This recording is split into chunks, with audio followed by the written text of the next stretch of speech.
19వ వచనం. నా పిల్లలారా, నా పిల్లలారా, క్రీస్తు స్వరూపము మీ యందు ఏర్పడు వరకు మీ విషయమై మరలా నాకు ప్రసవ వేదన కలుగుతుంది. గలతీ సంఘానికి పత్రిక రాస్తూ పౌలు గారు మాట్లాడుతున్నారు, మీ గురించి నాకు ఏం కలుగుతుందట? ప్రసవ వేదన ఎవరు కలుగుతుంది?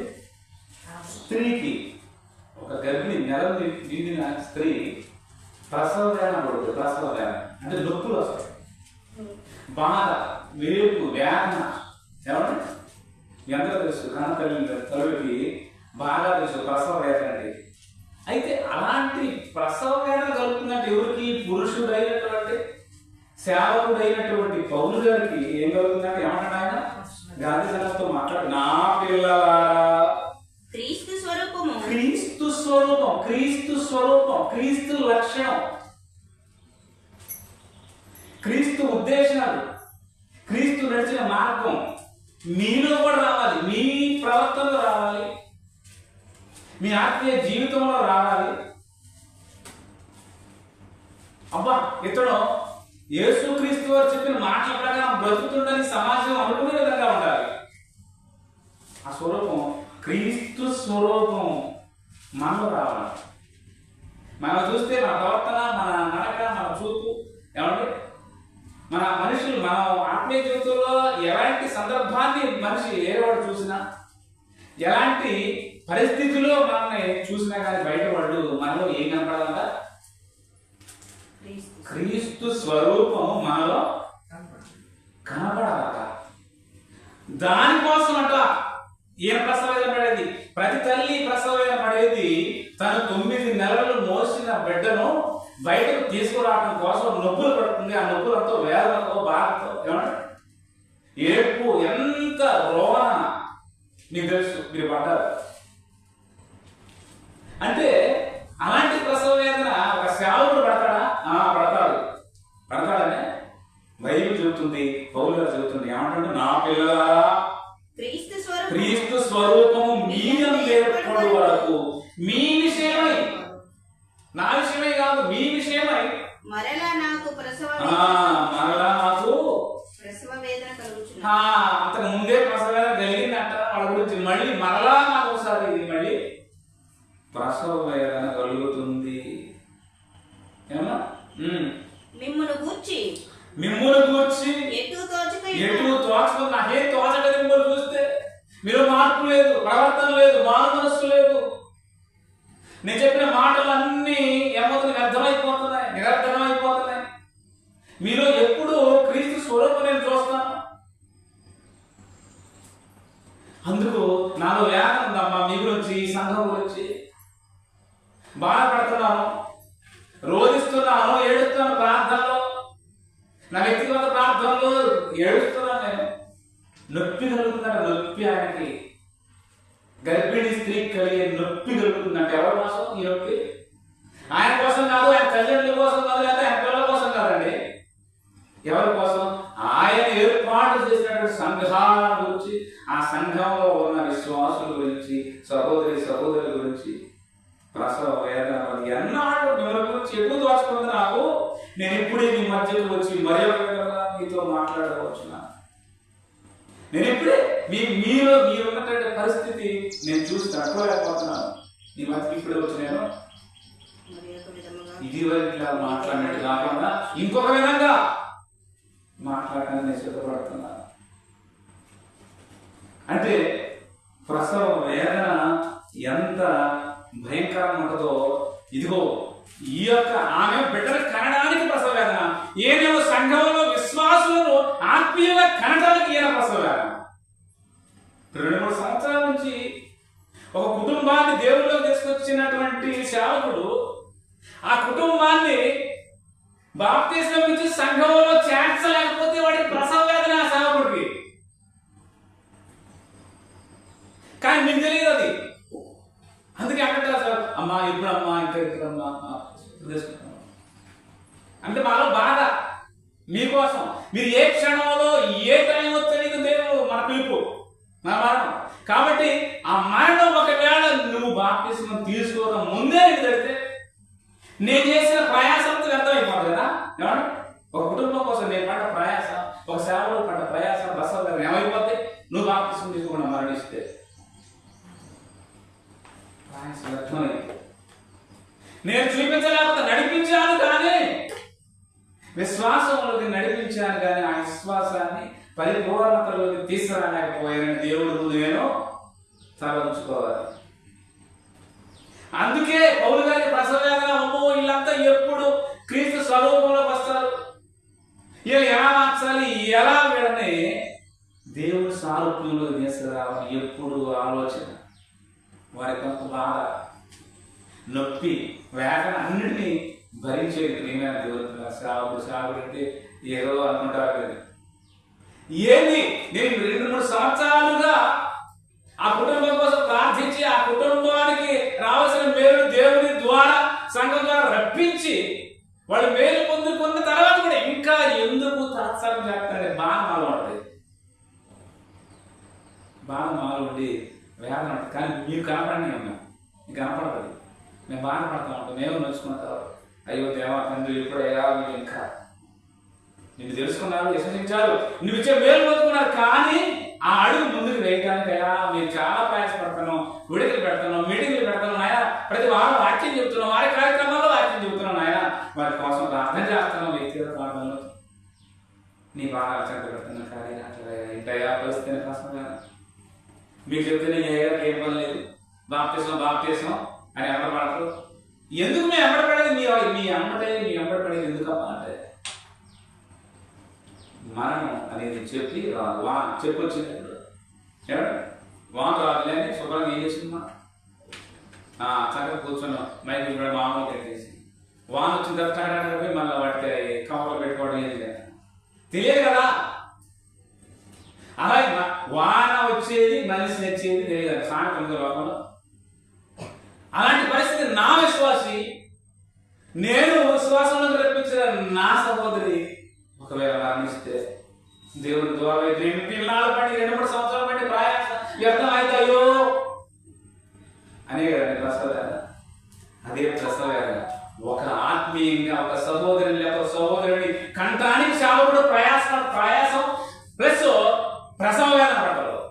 జ్ఞాపకం పెట్టుకోండి, ప్రతి సేవకుడు ఒక ఆత్మను ఆత్మీయంగా కనటం కోసం ప్రయాసపడతాడు, ప్రసవ వేదన పడతాడు అనేది జ్ఞాపకం పెట్టుకోండి. ప్రతి సేవకుడికి ఈ రెండు ఉంటాయి, ప్రయాసం ఉంటుంది. ఏమండి, ఒక విశ్వాస పట్ల, ఒక సహోదరి పట్ల నడిపించగలిగిన.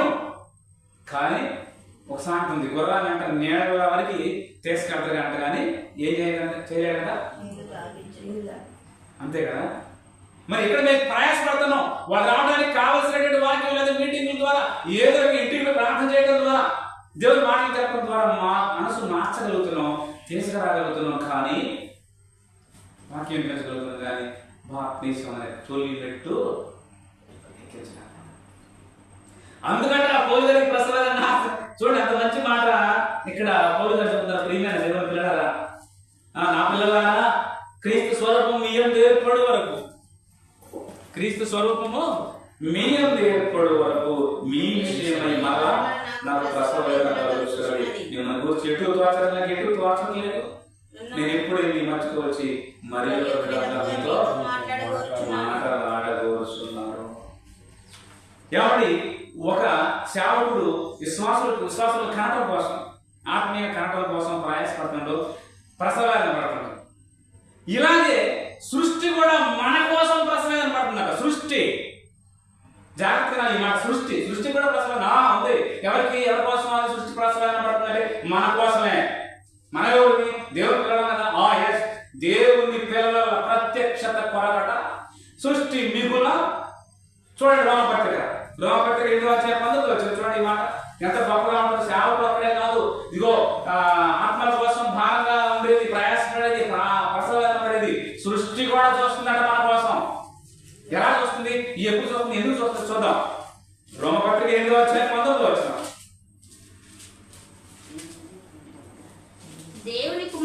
దేవుని కుమారుల ప్రత్యక్షత కొరకు సృష్టి మిగుల ఆశతో తేరి చూచుచు కనిపెట్టుచున్నది.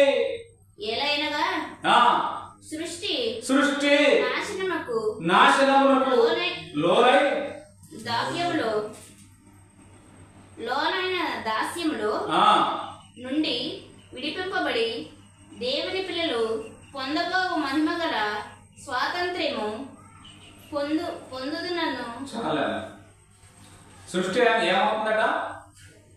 ఎవరి కోసం చూస్తుందట సృష్టి? దేవుని కుమారులు. ఎవరు దేవుని కుమారులు? ఆయన వాక్యాన్ని విశ్వసించి ఆయన మార్గం నడవటానికి వచ్చి ఆయన సన్నిధికి వచ్చి మనమే ఆయన కుమారులు. వాళ్ళు మారారా మారలేదా, ఎప్పుడు మారుతారని సృష్టి కూడా మన కోసం కనిపెట్టి తేరి చూస్తున్నట్టు, తేరి పార చూస్తుందట మన కోసం. దేవుడు అప్పు చెప్పిన డ్యూటీ వాటికి కూడా. నా పిల్లలు ఎక్కడ చూడండి నా పిల్లలు ఎలా ఉన్నారు, నా దగ్గరికి వస్తున్నారా, రక్షణ పొందుతున్నారా, వాక్యం తీసుకుంటున్నారా అని ఆ దేవుడి కుమారులు ప్రత్యక్షత కొరకు అది కూడా ఎదురు చూస్తున్నాయట. ఎదురంటే మామూలు ఎదురు చూడ తేరి పార చూస్తున్నాయట. మనం ఏం చూస్తున్నాం? కనపడకపోతే అన్నింటినీ ఇలా తీసేసి అడ్డాలు తీసేసి చూస్తాం కదా, తేరి చూడటం. అలాగే సృష్టి కూడా చూస్తుంది. అక్కడ సృష్టి అంటే పంచభూతాలు, నింగి, నీరు, నిప్పు, గాలి, ఆకాశం, భూమి, ప్రియమైన దేవుడు అది కూడా తీర్చుకుంది. ఎందుకు తీర్చుకుందంటే మనం చూడటం కోసం, మనం చూసి మన గురించి దేవుడికి సాక్ష్యం చెప్పడం కోసం. ప్రియమైన దేవుడు రేపు ఏమైనా మనం దేవుడి దగ్గర ఇక్కడ మొక్కుతుంది కదా, తప్పు చేసి ఒప్పుకోం కదా, నేను చేయలేదని ఇది అబద్ధాలు చెప్తుంది. అలాంటి అబద్ధాలు అక్కడ పేపేయమని దేవుడి దగ్గరికి వెళ్ళిన తర్వాత కూడా తీర్పులో కూడా ఏమన్నా మొక్కుతారేమో దేవుడు సృష్టిని మన మీద సాక్షిగా పంచబోతాం జ్ఞాపకం చేసుకుంటాం. అందుకే సృష్టికి ఏం పని మన మీద? మన పేరు చూడాలి. ఎప్పుడు ఎక్కడ ఎవరో దేవుడు కూడా ఎలా వస్తున్నారు, ఎలా ఉంటున్నారు, ఎలా వాళ్ళ ప్రవర్తన ఉంది అనేది అవి కూడా చూస్తున్నాయి. రేపు దేవుని ముందు అవి సాక్ష్యం చెప్పడానికి సిద్ధపడి ఉన్నాయి. ఈ రోమపత్రిక జ్ఞాపకం ఉంచుకోండి. ఎవరైనా సరే జ్ఞాపకం ఉంచుకోవాలి. మిగుల ఆశతో చూస్తుందట సృష్టి. ఎవరి కోసం? ఆయన ప్రళయం మన కోసం. దేవుని కుమారుల ప్రత్యక్షత కొరకు సృష్టి ఎవరితో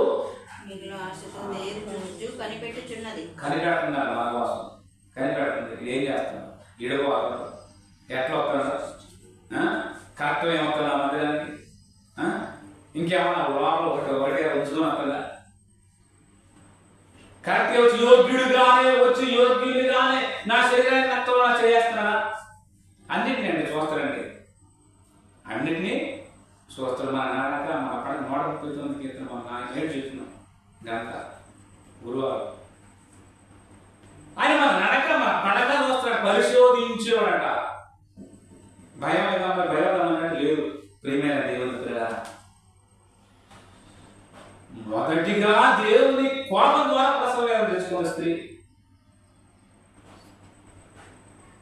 స్త్రీ ఆజ్ఞాతిక్రమం ద్వారా ప్రసవ వేదన ఎవరికి కలిగింది? ఆమె నుంచి స్త్రీ చేతంతా ప్రసవ వేదన పడుకుంటూ వస్తూనే ఉంది. ఇది అందరికీ తెలిసిన విషయం. అయితే మరొకసారి ప్రసవ వేదన ఎవరు కలిగించారు తెలుసా? అప్పుడేమో దేవుని ద్వారా ప్రసవ వేదన అవ్వకొస్తే ఈరోజు సంఘంలో ఉన్నటువంటి విశ్వాసులు సహోదరుల ద్వారా సేవకుడైన ఎవరైనా సేవకుడు ఎవరైనా సరే ఏ సేవకుడికైనా ప్రసవ వేదన కలగజేస్తుంది ఎవరో తెలుసా? సంఘంలో ఉన్నటువంటి సహోదరులు. వారి గురించే కదా పౌలు గారికి ప్రసవ వేదన. ఈ రోజు నాకు ప్రసవ వేదన అయినా, ఇంకొక సేవనికి ప్రసవ వేదన అయినా, ఆ రోజు ఆజ్ఞాతి క్రమం చేత అవ్వక ప్రసవ వేదన. ఈ రోజు సంఘం ఆజ్ఞాతి క్రమం ద్వారా సేవకుడికి ప్రసవ వేదన.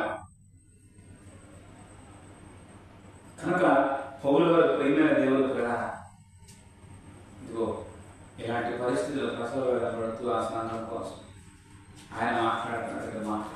అందుకే తండ్రి గారు చెప్పాడు, ఒకవేళ నాకు మరణం వచ్చినా వెళ్ళాలని ఉంది, కానీ ఫిలిప్పీ పత్రికలో మాట్లాడు తండ్రి గారు, మీ నిమిత్తమే అంటే సంఘం నిమిత్తమే నేనక బ్రతికి ఉండటానికి లేకపోతే నేను కూడా మరణించి క్రీస్తుతో కూడా ఉండాలని నాకు ఆశ ఉంది. కానీ ఆ ఆశను చంపుకొని మీకోసం బ్రతుకుతున్నాను. చూడండి, సేవకుడికి ఎంత పరిస్థితి ఉందో ఆ ఉంది. సేవకుడికి ఏంటి బాధ అని వదిలిపెట్టుకొని దేవునికై, దేవుని కోసం, మిమ్మల్ని సంఘం నడిపించడం కోసం, మీ మార్పు కోసం, మీ స్వస్థతల కోసం, మీ ఆరోగ్యం కోసం, మీ ప్రయాణాల కోసం, మీ శుభకార్యాల కోసం ప్రతి నిత్యం సేవకుడు పని చేస్తున్నాడా లేదా? ఏమంటారు? ప్రయాస. కానీ ఆ ప్రయాసం ఎవరు సగం అర్థం చేసుకుంటారు. అందుకనే బాధపడతారు పౌలు గారు. ఈ రోజు మాకు కూడా అదే బాధ. సేవకులకి ఇంతగా నడిపించి దేవుని ద్వారా మేలు మీకు కలిగే విధంగా ప్రయాసపడిన సేవకుడు మాట విని మీరు దేవుని మార్గంలో ప్రయాణం చేస్తున్నారా? ఏం కాలేదు. చేస్తున్నా అంటే చేయట్లా. 3-4 సంవత్సరాలు అవుతున్నా ఆ దేవుని నమ్ముకొని ఆయన మేలు పొందుకొని, కానీ మనం దేవునికి బాధ కలిగేస్తున్నాం. దేవుని సేవకుడైన మాకు కూడా బాధ చేస్తున్నాం. ఇంతవరకు 4 సంవత్సరాల క్రితమే దేవుళ్ళలోకి రప్పించగలిగి ప్రార్థన ద్వారా స్వస్థత పొందుకున్న కుటుంబం ఈ రోజు వాళ్ళ కుటుంబంలో ఒకే ఒక్కరు వస్తున్నారంటే, అసలు పొందుకున్న వారు రాకపోతున్నారంటే ప్రియమైన దేవుడు స్వస్థత అవుతున్నారు. ప్రసంగం కదా సేవకుడికి చెప్పండి. వాళ్ళ ఆత్మీయ కణాలని మాకు బాధ. కనడం అంటే మీరు ఇంకేదో అనుకోవాలి శారీరకంగా. మేము ఒక ఆత్మని రక్షణలో తీసుకొచ్చి బాప్తిసం నడిపి సంఘంలో చేస్తే మేము కనుక ఆత్మీయంగా వారిని పాపంలో నుంచి, చీకటిలో నుంచి ఇదిగో వెలుగులో కానీ కుమారుని వెలుగులో తీసుకురావడం, మేము వారిని వాళ్ళ కుమారులు అయిపోతారు. తీసుకురావడం మేము వాళ్ళకి తండ్రి ప్రియమైన దేవుడు. తండ్రి కుమారుల ప్రేమ ఇంకేమి శారీరక సంబంధం అనుకునేది కంటే పౌలు గారు తిమోతి గారు అంటారు, నా కుమారుడా తిమోతి అంటారు. నా ప్రియ కుమారుడా తిమోతి అంటే తిమోతి ఆయన పిల్లడు కాదు, కన్నుడు కాదు. అసలు పౌలు గారి పెళ్లి కాదు. కానీ ఆయన తయారు చేసి, ఆయన దేవుళ్ళకి నడిపించి ఒక సేవకుడిగా తయారు చేసిన ఆ బిడ్డతో అంటాడు, నా ప్రియ కుమారుడా. నిజం కుమారుడు కుమారుడా కనుక ప్రియమైన దేవుడు. ఇప్పుడు ఆయన ఏమంటున్నాను, ఆయన ఏమంటున్నాను అటు చూడండి. అంటే ఆయన ఏమంటారు, నేను కుమారుని అంట. ఎందుకంటే ఆయన కోసం ప్రయాస, ఆయన కోసం కష్టం, ఆయన కోసం ప్రార్థన, ఆయన నడిపించడం కోసం, చీకటిలో నుంచి వెలుగులోనికి రావడం కోసం పడ్డ ప్రయాస. ఆ ప్రయాస ఫలితమే ఆత్మీయ కుమారుడు, ప్రియమైన అది మా ఆత్మీయ సహోదరుడు ఆయన. కనుక ప్రియమైన దేవుని కూడా ప్రసవ వేదన ఎంత భయంకరంగా ఉంటుందో అలాంటి వేదన ఈ సమాజంలో సంఘాలను నడిపిస్తున్న ప్రతి సేవకుడికి ఉంటుందని గుర్తుపెట్టుకొని సేవకుడిని గౌరవించండి. సేవకుడిని గౌరవించండి, దేవుని వాక్యాన్ని గౌరవించండి. తర్వాత సేవకునికి ఇవ్వాల్సినటువంటి ప్రాధాన్యత ఇవ్వండి. ఆయన దేవుని మాటలే మీకు చెబుతాడు, దేవుని మార్గంలో నడిపించాలని చూస్తాడు. దేవుని పరలోకం చేర్చాలని చూస్తాడు తప్ప మిమ్మల్ని ఏదో మభ్య పెట్టి మిమ్మల్ని ఏదో చేయాలి, లేకపోతే మీ దగ్గర నుండి ఏదో పొందుకోవాలని దోచుకోవాలని ఎవరికి ఇవ్వదు. మీరు ప్రేమతో ఇచ్చిన కానుకలు మాత్రమే తీసుకోగలరు. ఎవరు ఇబ్బంది బ్యాచ్ ఎవరైనా అది నాకు సంబంధం లేదు. కనుక ప్రియమైన దేవునితో మరి సేవకుడికి ఎంత ప్రయాస ప్రసవాలంలో మీకు అర్థం చేయించే పౌరుడు గారి సందర్భం చెప్పి, అలాగే మరి ప్రియమైన దేవునితో సృష్టి ఎలా మన కోసం ఎదురు చూస్తుందో, ఎట్లా ఎదురు చూసే సృష్టిలో పంచభూతాలు ఈ రోజు మన మీద జరుగుతాయి. మన కంటికి రెప్పల ఈ సృష్టిలో కాపాడుతుంది. పగులు మరి సూర్యుడు వెలుగునిచ్చి, మరి నైట్ చంద్రుడు చల్లదనాన్ని ఇచ్చి, మరి ఇదిగో తొలకటైన వర్షాలు ఇచ్చి, ఏమంటే ఎండాకాలం తగు మాత్రం గండించి బ్రతికిస్తున్నటువంటి పంచభూతాలు ఇదివరకే మన తాతల కాలం అన్ని సక్రమంగా మంచి వర్షం వచ్చేది, ఏమంటే మంచి ఎండలు కాసేది, అవునా కాక? ఇప్పుడు ఎండలు చెడిపోయి వర్షాలు చెడిపోయినా లేదా? ఎవరి క్రమం తప్పిందా సృష్టి? ఎందుకు క్రమం తప్పింది? మన యొక్క మానవుని ప్రవర్తన బట్టి దేవుడు వాడికి ఆజ్ఞాపించేశాడు. ఎప్పుడు దేవుడికి కోపం వస్తుంది. ఆ కోపాన్ని ఈ సృష్టి చూడలేక సృష్టి ఏం చేస్తుంది? సృష్టికి ఆజ్ఞాపిస్తుంది. ఇప్పుడు అంతా అమెరికా, రష్యా, జపాన్, చైనాలో ఇప్పుడు ఏంటి భూకంపాలు, సునామీలు అందులో చూపిద్దామని చాలా డౌన్లోడ్ చేసి పెట్టినారు. ఎంత భయంకరంగా అంటే ఏమి కాలాలు గతితప్పినాయి. కాలాలు ఏం చేసింది? గతితప్పినాయి. ఇప్పుడు మంచి త్వరగా మంచి వర్షాలు పడాలి.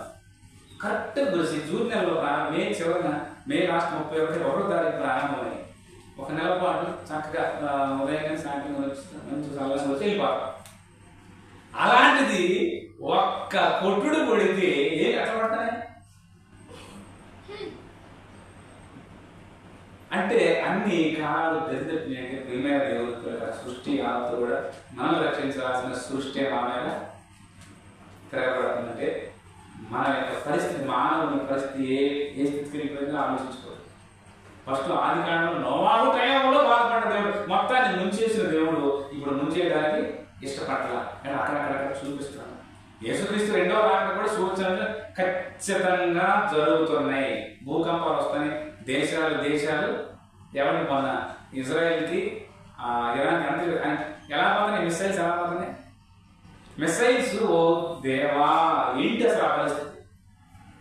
దేవుని అక్కడ దగ్గరలో ఉంది. బాప్తిస్మం తీసుకోకుండా ఉన్నవారు ఖచ్చితంగా ఆలోచించండి. ఎందుకంటే మీరు బాప్తిస్మం తీసుకోవడం ద్వారా మాకు ఇచ్చే ₹1,00,000 ఏమీ లేవు. లేకపోతే మీ ద్వారా మాకు ఎలాంటి ప్రాఫిట్ ఉండదు. అలాంటి ప్రాఫిట్ దేవుని సేవకి ఎవరు పొందుకోరు. మీ రక్షణలో బాప్తిస్మం తీసుకొని దేవుని రక్షణలోకి రావాలి. ఆయన శరీరాన్ని, ఆయన రక్తాన్ని తీసుకోవాలి. నా శరీరాన్ని, నా రక్తాన్ని తీసుకున్న వాడికి నిత్య జీవం అనలేదా? మరి తీసుకోకుండా మీకు నిత్య జీవం అనవసరం పరలోకిస్తా? నాలుగు వచ్చి టక్కున వచ్చేసింది. అయిపోయింది. ఎక్కడ కాదమ్మా? ధనవంతుడు ఎక్కడికి వెళ్ళాడు? సోపడ్డాడు ఎక్కడికి వెళ్ళాడు?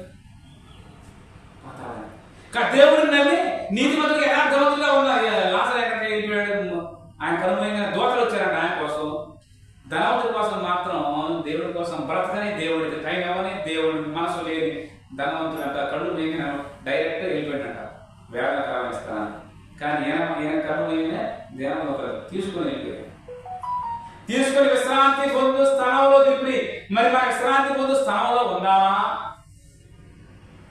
దేవుడి మాటల ప్రకారం జీవించి కరెక్ట్ అయిన టయాన్ని బాప్తిజంలో ప్రవేశించి ఏమన్నా ఇప్పుడు కాలం దినములు చెడ్డలు కనుక సమయాన్ని పోనీక ప్రదేశపడాలని ఆలోచన సద్వినియోగం చేసుకుని అంటున్నాను. దినాలు చెడిపోయి కాలం మన కోసం చెప్పింది. అవి కావాలని చెప్పాడు మన కోసం. ప్రియమైన దేవుడు ఇలాంటి టైంలో మనల్ని పెడితే ప్రాంతాలు పెడితే నాకు పరిస్థితి ఎప్పుడైనా మనం ఆలోచించగలుగుతున్నాం. రెడీ ఉన్నాడు, సిద్ధపడి ఉండే. అందుకే బుద్ధి గల కన్యలో బుద్ధి లేని కానీ మీకు తెలుసు. బుద్ధి గల కన్యలో అంతా సిద్ధపడి వాళ్ళ సిద్ధంలో నిండుగా నింపుకోపోయారు. బుద్ధి లేని కన్యలు ఏం చేశారు? అడపడా ఉన్న దేవాలు తీసుకుని పోయారు, సిద్ధులు తీసుకుని పోయారు. అక్కడ పోయిన తర్వాత ఏమని ఆరిపోయింది. పెళ్లి కుమార్ వచ్చే టైం అయింది. అమ్మ వచ్చే టైం మీకు కొద్దిగా పోయినామా అంటున్నారు. మాకు సార్ మీకు వస్తే మీరు అమ్మేవాడికి పోయి కొనుక్కోండి. వీళ్ళు అప్పుడు కొనుక్కోవడానికి పోయి మళ్ళీ వస్తే డేట్ అయిపోయి తల్లి మీద పడి అయ్యా మేము వచ్చామయ్యా, మీరెవరో నాకు తెలియదు, గెట్ అవుట్ అనే పరిస్థితి. ఎందుకంటే ఎట్లాగో మనం బాప్తిస్మం అంటే అది ఒక్కటే గుర్తుపెట్టుకుని చివరి మాట చెప్పేస్తాం వాక్యం. బాప్తిస్మం అంటే మన పాత జీవితాన్ని మాత్రమే సమాధి చేస్తున్నాం. పాత ఆలోచనని, పాత పాపాన్ని, శాపాన్ని మొత్తాన్ని పాతి పెట్టేస్తున్నాం. పాతి పెట్టే మంచి వాళ్ళకి అబద్ధం వద్దు, ఆడబాకండి, వ్యభిచారం చేయమాకండి, దొంగతనం చేయమాకండి, మాయ చేయమాకండి. చేయకుండా కష్టం కదా. అది కష్టం అని భయపడుతున్నారు. మీరు కనుక భయపడాలన్నాడు. దేవుడే ప్రతిరోజు మిమ్మల్ని ప్రతిరోజు పొందడం వాక్యం ద్వారా గడుపుకుంటాడు, పరిశుద్ధపరచుకుంటాడు, మిమ్మల్ని ఆయన ముందు నిలబెట్టుకుంటాడు. కానీ ముందు ధైర్యం చేసి దేవుని కోసం మీ పరలోకం కోసం, మీ పరలోకం కోసం బాప్తిస్మం తీసుకొని దేవుని ఈ సంఘం అనే రాజ్యంలో ప్రవేశించిన ఆయన శరీరాన్ని ఆయన రక్తాన్ని పానీయంగా తీసుకోండి. దేవుని పరలోకాన్ని వెళ్ళడానికి సిద్ధపడి ఉన్నాం. క్రీస్తు రెండవ రాత్రి ఈ టైంలో వచ్చిన ఇప్పుడే టైం అండి, ఒక మాట, ఈ టైంలో వచ్చి తీసుకోవాలి. ఎవరు తీసుకోవాలి చెప్పండి? బాప్తిసం తీసుకునే వాళ్ళు ఆగిపోతారు. బాప్తిసం తీసుకుని యథార్థంగా ఆయన పని ఆయన ఆత్మరక్షణలోనే మీరు వదిలేయబడతారు. వీళ్ళు కొనుక్కోవాలి. ఇప్పుడు వస్తే నా పరిస్థితి అనేది ఆలోచించుకుని నిర్ణయం తీసుకొని త్వరగా మరి బాప్తిసం తీసుకొని దేవుని రాజ్యంలో ప్రవేశించడానికి ప్రయత్నం చేయండి. ఈ కొద్ది మాటలు మాత్రం వీళ్ళు దేవుడి ఆశీర్వదించి పరిధిలో చేయనుగాక. ప్రార్థన చేసుకుందాం. ప్రశ్నలు ఉన్నాయా? ప్రశ్నలు లేవు. ఓకే, దీని ఆఫ్ చేయండి.